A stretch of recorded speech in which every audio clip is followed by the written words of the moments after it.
Welcome aspirants. आज हमारा last topic है फाइनेंशियल मैनेजमेंट का, जो है कैपिटल बजटिंग। हम देखते हैं कि कैपिटल बजटिंग जो है वो क्या होती है। कैपिटल बजटिंग जो है एक मेथड होता है फाइनेंशियल वियाबिलिटी का, जो मतलब कि इन्वेस्टमेंट तो करती है लेकिन एक कैपिटल के तहत करती है कि बहुत ज़्यादा इन्वेस्टमेंट करती है। और वो जो इन्वेस्टमेंट है ये over the life of the investment होती है, कि जिसमें बहुत सारी मतलब इतना सब कुछ लगाया जाता है और मेन फोकस जो होता है उनका कैश फ्लो पे होता है।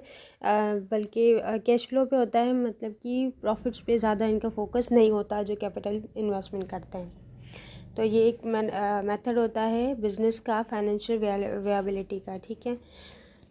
तो इसमें देखते हैं what is capital budget. Example क्या ले सकते हैं हम एग्जाम्पल्स। कैपिटल बजटिंग जो है एक प्रोसेस है of evaluating long term investment. Long term इनमें इन्वेस्टमेंट्स होती हैं। एग्जाम्पल ये है कि द एडिशन और replacement of a fixed assets. Fix assets में जिस तरह से हम मशीनरी ख़रीदते हैं और लार्ज स्केल पे कोई हमारा प्रोजेक्ट होता है, मतलब कि जो भी बिज़नेस करते हैं, और इस तरह से एज बाइंग रियल इस्टेट और एनी अनदर कंपनी, मतलब कोई कंपनी बाई कर ली या कोई मशीनरी बाई कर ली या कोई भी ज़मीन जिस तरह से हो गई, वो भी एक एसेट है। तो ये चीज़ें अगर हैं तो वो हमारी कैपिटल बजटिंग का एक प्रोसेस है, या वो हमारा एग्जांपल है। सिग्निफिकेंस क्या है इसकी। सिग्निफिकेंस जो है वो importance of efficient allocation of limited capital, evaluating major investment projects. Significant में सबसे पहले है कि मेजर इन्वेस्टमेंट की प्रोजेक्ट जिसमें न्यू इक्विपमेंट्स और एक्विजिशंस आती हैं। Second, optimising long term profitability and share holder value.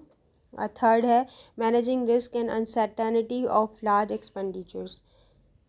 फिर आते हैं कैश फ्लो कैलकुलेशंस किस तरह से कैपिटल बजटिंग में होती हैं। Focus on incremental cash flows, जिस तरह से फर्स्ट मैंने बताया कि इनका फोकस ही कैश फ्लोज पे होता है।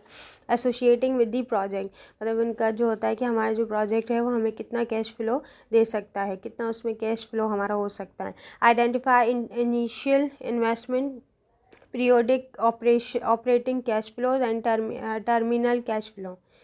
तो ये जो है इनका होता है कि फ़र्स्ट जो है वो अपनी इनिशियल इन्वेस्टमेंट चेक करते हैं, फिर पीरियोडिक जो मतलब पीरियड के हिसाब से कितना जो है वो कैश फ्लो ऑपरेट हो रहा है, और टर्मिनल कैश फ्लो वो मतलब तीनों टाइप्स में देखते हैं। इनिशियल भी देखते हैं, टर्मिनल भी देखते हैं, और पीरियोडिक मतलब पीरियड में कितना चल रहा है।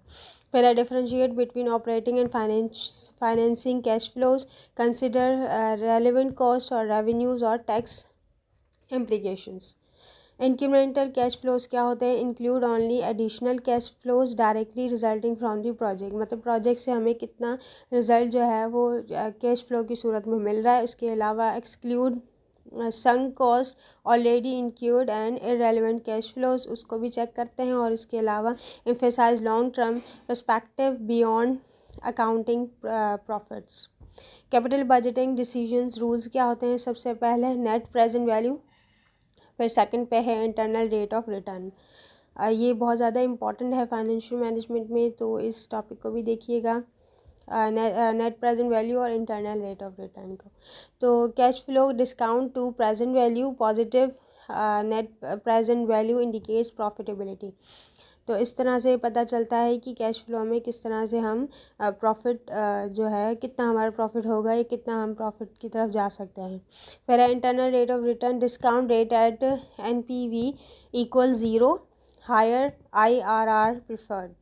जब नेट प्रेजेंट वैल्यू जो है ज़ीरो के इक्वल होगी, उसका डिस्काउंट रेट जो है वो ज़ीरो के इक्वल होगा, फिर जो जो इंटरनल रेट ऑफ रिटर्न है वो हमारा जो है वो हायर की तरफ प्रिफर्ड होगा। फिर है कैपिटल बजटिंग डिसीजन रूल्स में सेम थर्ड नंबर पे modified internal rate of return, और है पे बैक पीरियड। किस तरह से मॉडिफाई करेंगे इंटरनल रेट ऑफ रिटर्न को। कंसिडर्स री investment rate for internal funds, more accurate for projects with even cash flow, मतलब कि हम कोई इन्वेस्टमेंट है वो फिर से कर रहे हैं, और फिर मतलब इंटरनल फंड्स जो हैं उसकी जो एक्यूरेसी है प्रोजेक्ट्स के लिए वो जो है उसको भी चेक करेंगे, उसको सिर्फ हम कंसिडर करेंगे। फिर है पे बैक पीरियड क्या होता है। Time to recover initial investments, investment shorter period for favoured but ignores cash flow beyond payback. मतलब कि जो हमें पे करनी होती है मनी या कोई और चीज़, मशीनरी, तो वो पे बैक पीरियड, जितना टाइम पीरियड दिया गया उससे पहले अगर हम पे कर दें तो वो हमारा पे बैक पीरियड होता है। फिर finding optimal capital structure. Capital structure क्या होता है हमारा? Balance between debt and equity financing. फिर इम्पैक्ट इसका पड़ता है impact on cost of capital and share holder returns पे। और फिर कंसिडर रिस्क टॉलरेंस, इसमें हमें जो रिस्क होता है उसको टॉलरेट करना पड़ेगा। और फाइनेंशियल फ्लैक्सिबिलिटी और मार्केट कंडीशंस जो हैं वो इन पे थोड़ी ऑप्टिमाइजेशन इस तरह से होगी इस स्ट्रक्चर की। फिर कैलकुलेटिंग अप्रोप्रिएट डिस्काउंट रेट, वो किस तरह से कैलकुलेट होगा? Reflect time value of money and project risk. Weight average cost of capital commonly used. Consider cost of debt, cost of equity and capital structure. फिर है capital rationing. Capital rationing में limited budget necessitates prioritize of project. Capital budgeting techniques assist in selecting projects with highest expected returns or sensitivity analyzed to assess impact of assumptions and uncertainties. Case studies इसमें आप लगा सकते हैं या कोई example जिसमें apply capital budgeting concept to a specific project scenario. कोई भी प्रोजेक्ट बनाएं या फिर कोई कंपनी का नाम दें और फिर वहाँ पे आप कैपिटल बजटिंग का कॉन्सेप्ट अप्लाई करें। फिर demonstrate calculations and interpretations of results, जो हमने थोड़ी बहुत कैलकुलेशन को बताया है उसको डेमोस्ट्रेट करें। फिर show how decision rules help compare and rank investment options. So that's all for today. If you have any question regarding capital budgeting then you can comment in comment section. आज हमारा financial management का portion complete हो चुका है, तो आपको कोई भी क्वेश्चन हो तो आप कमेंट सेक्शन में कमेंट करके बताइए।